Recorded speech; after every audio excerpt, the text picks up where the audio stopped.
Criança de 8 anos de idade, do sexo masculino, está em acompanhamento de rotina na unidade básica de saúde, não tendo passado mórbido significativo. O cartão vacinal está em dia. Atividades de lazer, videogame, desenho de TV e visita a familiares. Padrão alimentar atual, como de tudo, mas quando era menor, segundo a mãe, tinha que forçar para comer.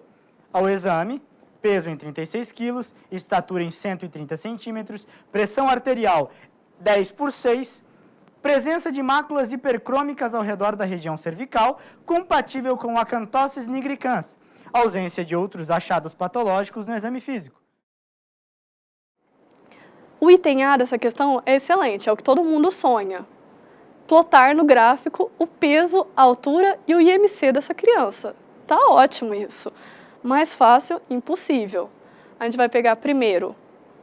O primeiro gráfico, ele fala da altura da criança pela idade dela. A criança, ela tem 8 anos e 1,30 m. Quando a gente coloca no gráfico, o pontinho azul é onde deveria estar posicionado. Essa criança, ela está com um Z-score, que é o padrão que a gente usa para ver se é adequado ou não, entre 0 e 1.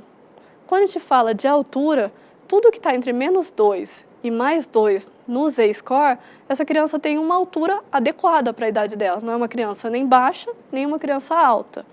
Isso é a única coisa que vai estar bom nela. Agora a gente fala do peso. Quando a gente coloca no gráfico o peso dessa criança, essa criança está num Z-score já entre +2 e +3. Essa criança tem um peso elevado para a idade dela. E o último é o IMC. O IMC é só lembrar daquele cálculo bem rapidinho. A gente divide o peso dessa criança pela altura ao quadrado. Então, no caso da criança, daria um IMC 21, que quando a gente coloca no gráfico do Ministério da Saúde, essa criança também está com IMC de +2 a +3.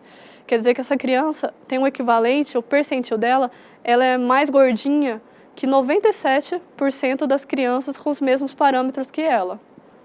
Então, é uma criança que já tem um critério para obesidade. Vamos lembrar agora a classificação nutricional. É uma parte chata, um pouquinho mais burocrática, mas resolve várias questões como essa, que são questões mais fáceis, mais bobinhas.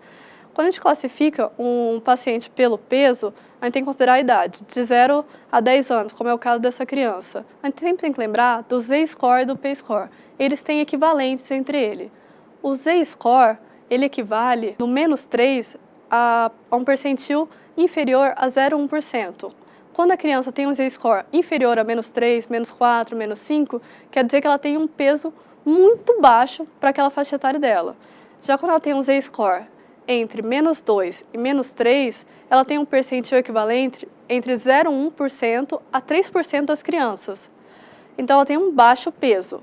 Já quando ela tem um Z-score entre -2 e +2, está entre o percentil 3 e um percentil 97, que é o que a gente espera para essa criança.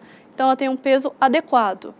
Já quando essa criança tem um Z-score acima de +2, quer dizer que o percentil dela é acima de 97% das crianças com aquela mesma faixa etária. Então, é uma criança que tem um peso muito elevado para aquela faixa etária.